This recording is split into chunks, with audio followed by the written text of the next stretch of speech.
श्रीगणेशाय नमः। अथ मधुराष्टकम्। अधरं मधुरं वदनं मधुरं नयनं मधुरं हसितं मधुरं हृदयं मधुरं गमनं मधुरं मधुराधिपते रखिलं मधुरं मधुराधिपते रखिलं मधुरं मधुराधिपते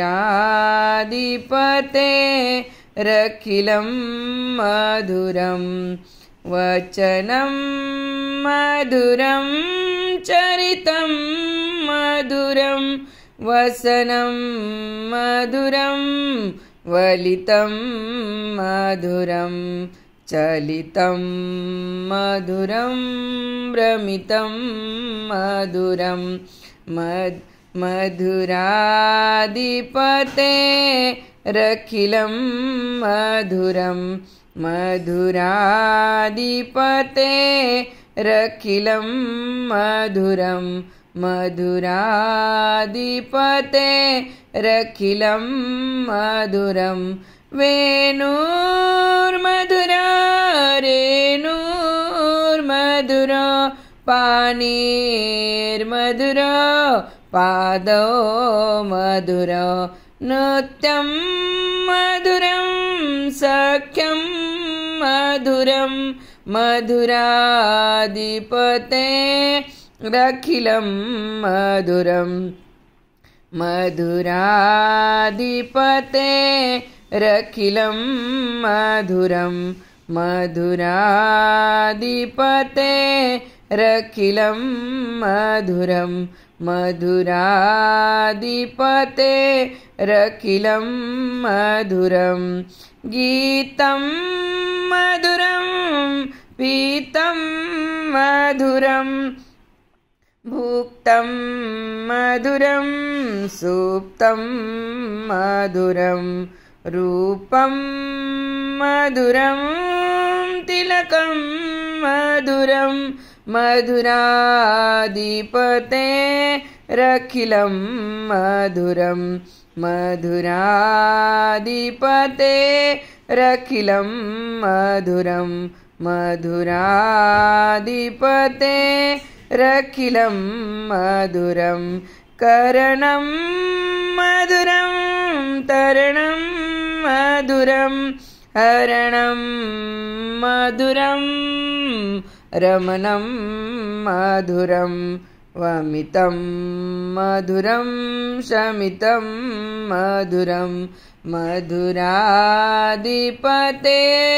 रखिलं मधुरं मधुराधिपते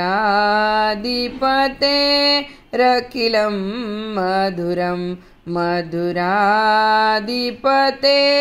रखिलं मधुरं गुंजा मधुरा माला मधुरा गुंजा मधुरा माला मधुरा यमुना मधुरा वीची मधुरा यमुना मधुरा वीची मधुरा सलिलं मधुरं कमलं मधुरं मधुराधिपते रखिलं मधुरं मधुराधिपते रखिलं मधुरं मधुराधिपते रखिलं मधुरं गोपा मधुरा लीला मधुरा गोपी मधुरा लीला मधुरा युक्तं मधुरं मुक्तं मधुरं दृष्टं मधुरं शिष्टं मधुरं मधुराधिपते रखिलं मधुरं मधुराधिपते रखिलं मधुरं मधुराधिपते रखिलं मधुरं गोपा मधुरा गाओ मधुरा यष्टिर्मधुरा सृष्टिर्मधुरा दलितं मधुरं फलितं मधुरं मधुराधिपते रखिलं मधुरं मधुराधिपते रखिलं मधुरं मधुराधिपते रखिलं मधुरम् इति श्रीमद्वल्लभाचार्यकृतं मधुराष्टकं सम्पूर्णम्। ॐ श्रीकृष्णार्पणमस्तु। श्री गुरुगोविन्दचरणार्पणमस्तु। शुभं भवतु। गोपाल कृष्ण भगवान की जय। आपण याचा अर्थ पाहूया। श्री मधुराधिपति का सभी कुछ मधुर है। उनके आधर मधुर है, मुख मधुर है, नेत्र मधुर है, हास्य मधुर है, हृदय मधुर है और गति भी अति मधुर है। उनके वचन मधुर है, चरित्र मधुर है, वस्त्र मधुर है, अंग भंग मधुर है, चाल मधुर है और भ्रमण भी अति मधुर है। श्री मधुराधिपति का सभी कुछ मधुर है। उनका वेणु मधुर है, चरण रज मधुर है, कर कमल मधुर है, चरण मधुर है, नृत्य मधुर है, सख्य मधुर है, अति मधुर है। श्री मधुराधिपति का सभी कुछ मधुर है। उनका गाना मधुर है, पान मधुर है, भोजन मधुर है, शयन मधुर है, रूप मधुर है, तिलक मधुर है, सब कुछ अति मधुर है।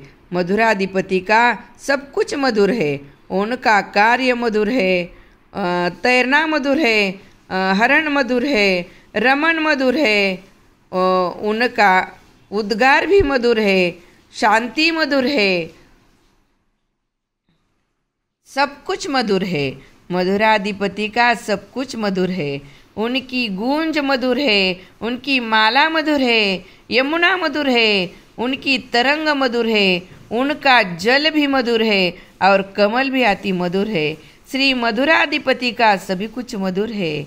गोपियाँ मधुर है, उनकी लीला मधुर है, उनका संयोग मधुर है, वियोग मधुर है, निरीक्षण मधुर है और शिष्टाचार भी मधुर है। श्री मधुराधिपति का सभी कुछ मधुर है।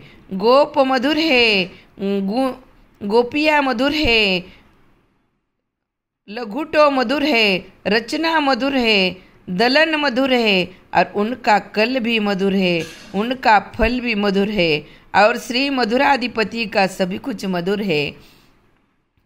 हे मधुराष्टक कृष्णाला खूप प्रिय आहे, खूप प्रिय आहे।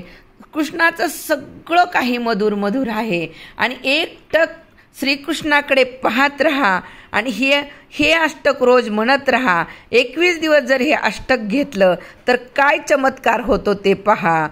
चरणाकडे पाहून हे मधुराष्टक म्हणायचं। प्रत्येक अवयव, प्रत्येक रूप मधुर दृष्टीने पाहायचं। पहा काय चमत्कार होतो। 21 दिवसानंतर तुम्ही मला हा नक्की अनुभव सांगा।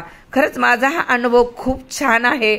डोळे तर कृष्णाचे खरंच खूप छान आहेत। सर्व काही मधुर आहे, सर्व काही मधुर आहे। तुम्ही सुद्धा स्वतः अनुभव घ्या। पण 21 दिवस नियमितपणे हे मधुराष्टक म्हणा, पण एकटक पहा कृष्णाकडे, मग तुम्हाला या मधुराष्टकाचा खूप छान अनुभव येईल। चला तर आता मी माझं हे मधुराष्टक संपवते।